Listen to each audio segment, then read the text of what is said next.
امریکی صدر Donald Trump کے کل C B C news channel پر نشر ہونے والے نامکمل انٹرویو پر ٹرمپ کی اظہار ناراضگی کے بعد چینل نے 73 منٹ کے انٹرویو کا مکمل متن نشر کر دیا ہے، جسے الجزیرہ سمیت کئی انٹرنیشنل نیوز چینلز نے بھی نشر کیا ہے۔ اس میں اہم بات یہ تھی کہ ٹرمپ نے واضح طور پر کہا ہے کہ بھارت پاکستان سے شکست کھا کر پاکستان پر ایٹمی حملہ کرنے کی مکمل تیاری کر چکا تھا۔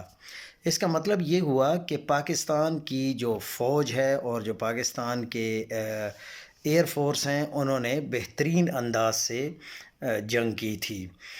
اور اس بات سے دو باتیں پوری طرح واضح ہو گئیں۔ پہلی یہ کہ ٹرمپ کے ایٹمی جنگ رکوانے والی بات درست ہے، جس کا ایک ثبوت جنگ میں پاکستانی حملوں میں تباہ ہونے والے میزائل ڈپو والے علاقے میں ایٹمی تابکاری پھیلنا تھا، جس کا مطلب یہ تھا کہ بھارت ایٹمی وار ہیڈ میزائلوں پر فٹ کر چکا تھا۔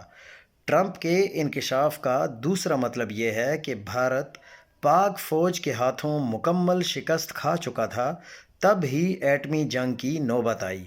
میں جنگ کے دنوں میں یہ خبر دے چکا ہوں کہ بھارت کے ایئر بیسز پر کھڑے 22 طیارے تباہ ہوئے ہیں۔ میں اس خبر پر آج بھی قائم ہوں، کیونکہ وہ خبر مجھے جنگ میں شریک ایک آفیسر نے ڈائریکٹ دی تھی۔ پاکستان کسی مصلحت کے تحت صرف ان طیاروں کا ذکر کرتا ہے جو فضا میں تباہ کیے گئے تھے۔ شاید ان طیاروں کی تباہی چھپانے کے لیے ہی بھارت نے پچھلے دنوں ایک مگ طیاروں کے 2 اسکواڈن گراؤنڈ کر دینے کا بھی اعلان کر دیا تھا، تاکہ ان کی غیر موجودگی کا جواز پیدا کیا جا سکے۔ حقیقت یہ ہے کہ بھارت کا اصل نقصان سامنے نہیں آ سکا، جو کہ نظر آنے والے نقصان سے بہت ہی زیادہ ہے۔ یہی وجہ ہے کہ بھارت کے لیے اسے بھلانا ممکن نہیں ہو رہا۔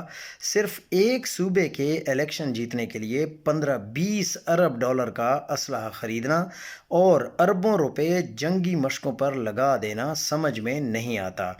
بھارت کو لگنے والی چوٹ بہت گہری ہے، ایسا لگتا ہے۔ اسی لیے ٹرمپ بار بار بھارت کو جنگ نہ کرنے کا کہہ رہا ہے کہ اسے پتہ ہے کہ بھارت روایتی جنگ میں مقابلہ نہیں کر سکتا اور بات ایٹمی جنگ کی طرف جا سکتی ہے، جو کہ امریکہ کے مفاد میں بھی نہیں ہے۔